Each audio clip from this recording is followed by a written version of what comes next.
Hey everyone, Tara here from Divine by Designs, and today I'm going to show you how to make a spring and summer blue and white hydrangea wreath filled with various ferns and also wildflowers, my favorite. I hope you guys enjoy this video, and if you do, please remember to subscribe to my channel, like and share it. It helps small artists like me so much. Also, find me on Instagram. My handle is Divine by Designs, LLC. You can also find that info in my bio. And on Instagram, you'll be able to see all of my different creations, some tips and tricks, and shorter videos that I don't post on YouTube. I hope you guys enjoy. Let's get started. Okay guys, so what we're going to do is start with making the base, which is the greenery. Don't mind if my head looks huge.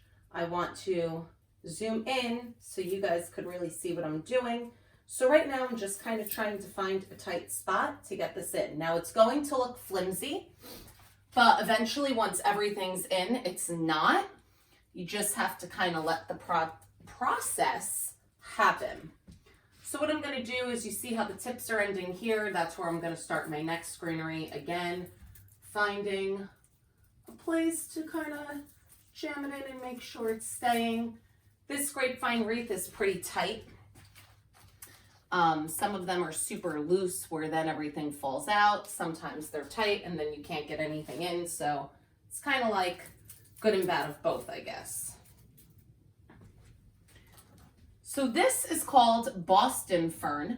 I actually bought it from one of my wholesale suppliers, but you guys could go to probably Michael's, Joann's and get it. Or if you have any other floral shops, probably Hobby Lobby has it as well. Next, what I'm going to do is add in another type of greenery. This is called a leather fern, so it's just another type of fern. There's so many different ferns. Sometimes I don't even know the names, and I probably should, right? So I may add some more later. I have to see how the wreath comes out, but for now, I'm gonna kind of add this in the middle of each of the Boston ferns. And it's a little bit darker of a green. Let me just get some more glue. It's a little bit darker of a green, but I think it'll all still kind of go really well. And there's 3 pieces to this specific one. You don't have to get one that's like that. It all is up to your preference and what you like.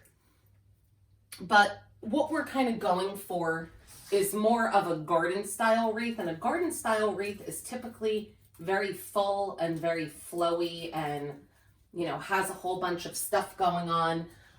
What's great about garden wreaths is they don't have to look perfect, right? When I'm making more of a simplistic style, everything kind of has to be facing the right way and looking a certain way. And with a garden wreath, because there's so much going on, it's kind of like if I put one a little bit too down and one a little bit too up, you're not really going to notice.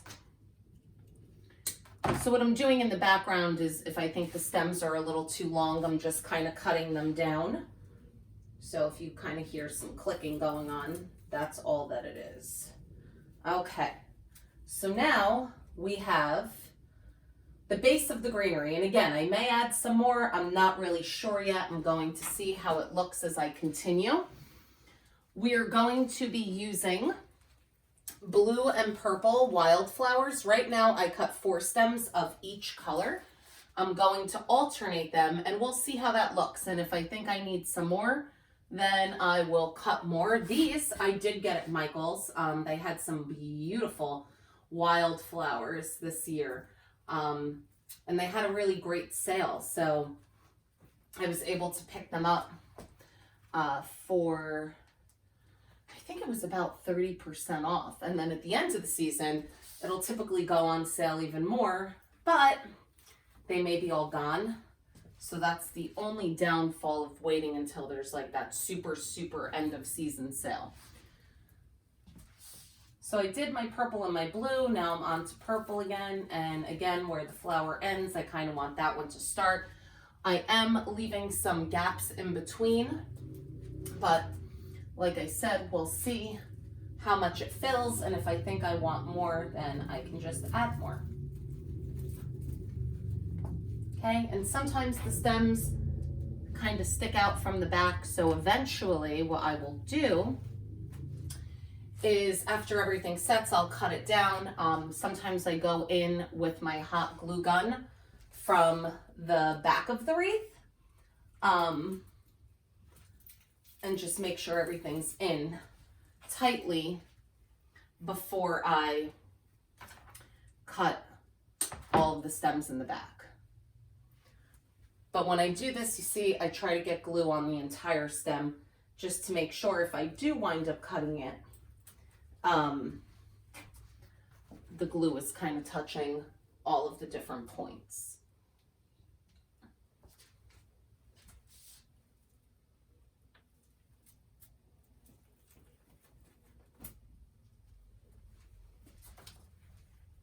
So as I'm looking at this, I'm definitely going to need more than 4 stems of each.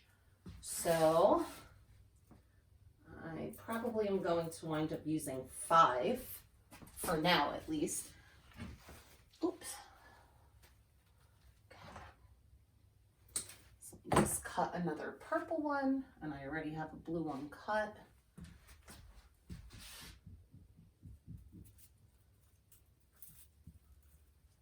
Okay, and perfect. So now it's all alternating correctly. Now you see the pattern that we have going here. We did blue, purple, and I'm also going to be alternating the hydrangeas. Okay. Definitely going to add some more greenery, but like I said, I want to get the hydrangeas in first. So I'm going to start with the blue one. Okay, dip it in my glue pot.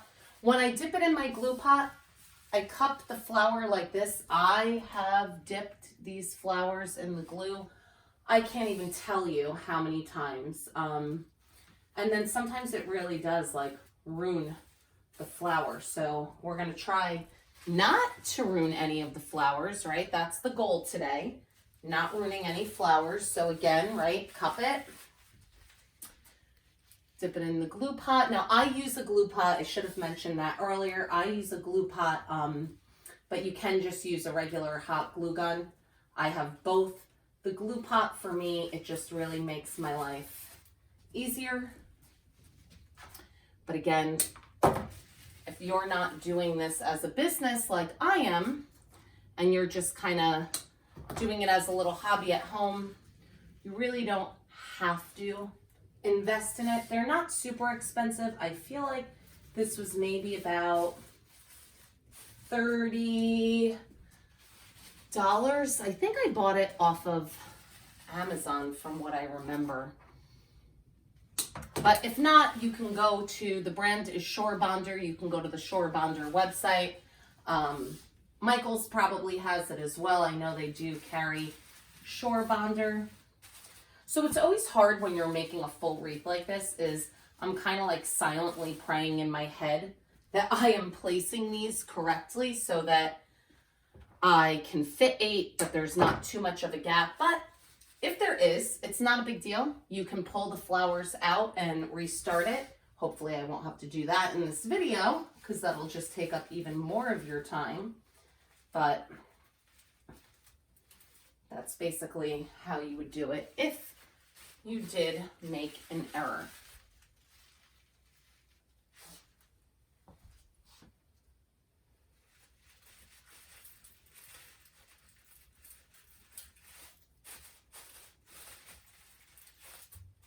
So I have 2 more, so that's why you can see I'm kind of moving that down a little to make sure they both fit, but it looks like I'm not going to have to pull any out, guys. I'm super excited about that.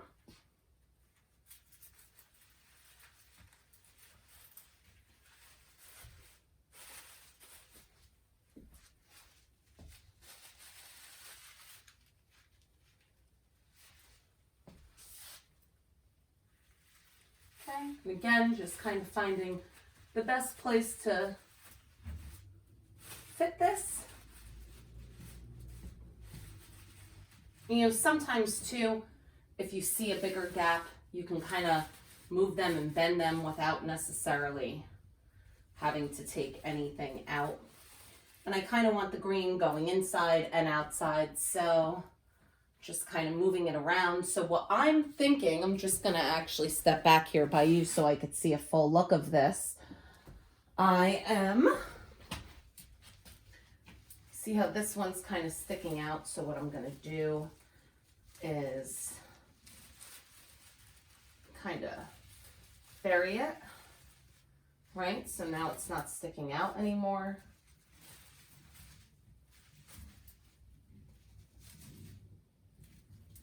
Okay, let me step back again. So I am thinking I'm going to definitely be adding some more of my fern, and I definitely am going to add more wildflowers. So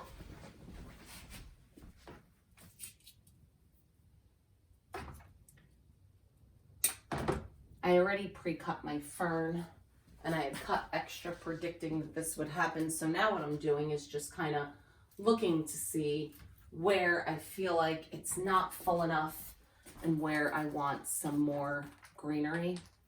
Remember, if it's too much, you can always pull it out. Usually, it's not going to damage the wreath that much. I mean, ideally, you're not going to have to do that.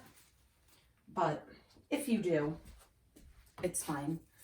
And you see, again, because it's a garden wreath and it's not supposed to look perfectly symmetrical and everything in the exact order, I'm not really counting out right now where I'm putting this. I'm just putting it where I see fit. And that's what I mean by it gives you some more leverage to not have to be perfect. So it's a lot less pressure. It's funny because these wreaths are very detailed and intricate, but they're also, to an extent, a little bit easier to make. See how this is sticking out? I kind of want to bend it down a little bit, and I can just bend it. Same with this one. You see how this is sticking up? Just going to bend it a little bit, just so it's not up too much. And now let's add some more wildflowers. So this bunch that I got from Michael's, there really is a lot. So it's a great value for what you're spending. Even honestly, I think full price they were maybe, oh gosh, maybe $10 each. It's really not that bad for everything that you're getting.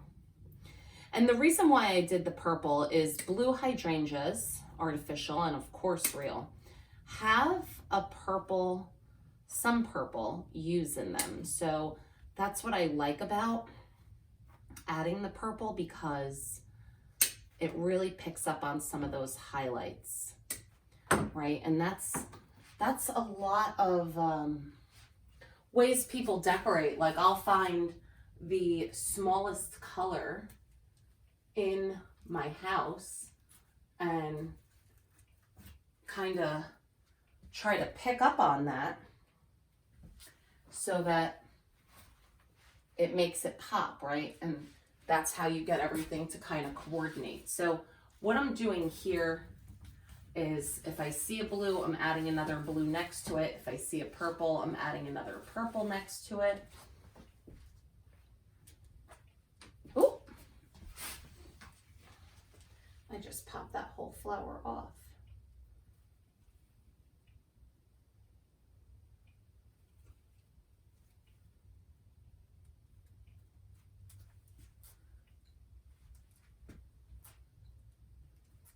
Okay, see right here, I'm gonna add some more purple there. This I don't like that it's covering the hydrangea, so we're just gonna put that hydrangea up. I think I'm going to have to get another bunch of my blue flowers from the back, so I may have to step out for 5 seconds just to grab it.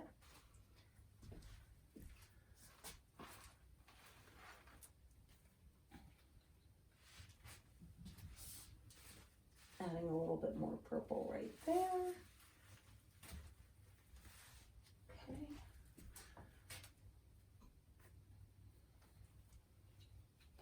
Okay. And sometimes the leaves on this, they're like a little lower, and it's not a big deal because you guys could totally just push them up. I'll do a close-up and show you. So you see the green here and the purple? Down, up. So I tend to push them up. That's just my preference for the look that I'm going for, but the point is that you can move it however you want to. You know, when you're buying higher quality items, a lot of the times, like I said, they are more flexible, and that kind of gives you more options and more control. Oh, I think I actually have enough now that I'm nearing the end of it here. Okay. I actually, guys, I think I just made it. That would be like so ideal and perfect, right? I think I'm gonna put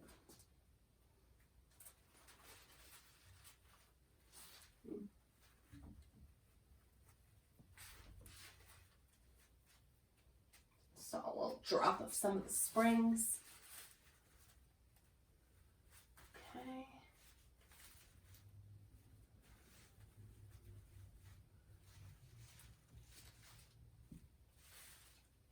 I think I may add just one more purple here because that one was a little bit of a smaller one, and so is this one. Some of them are bigger and smaller, so, which is okay. Okay, so now let me step back and take a look at this beauty again. Yeah, I think I like it. Now the strings, see, just pull off. A lot of the times when I make a wreath, I make it and then just kind of throw it to the side until I haven't been looking at it for a while, because sometimes you don't see things. It's kind of similar to when I was in grad school. I am a high school counselor and a licensed therapist, so I have my master's in counseling, and I used to write these 20-page papers, and there was no way I could proofread them right away because I wouldn't see the errors because I was focused on it so much. So I would always write the paper, pretend like it didn't happen, throw it to the side, recover from writing the paper, and then eventually I would go back and kind of look at it and figure out what grammatical errors I did and what I needed to add and so on and so forth. So all I'm doing right now is just kind of pulling the strings, just placing, see, the green was over the hydrangea. We don't want that. This hydrangea needs to go up a little bit. So again, you see, I can just kind of bend it, and there you go, it's up, right? So it's nothing I had to pull out. And I think we are done.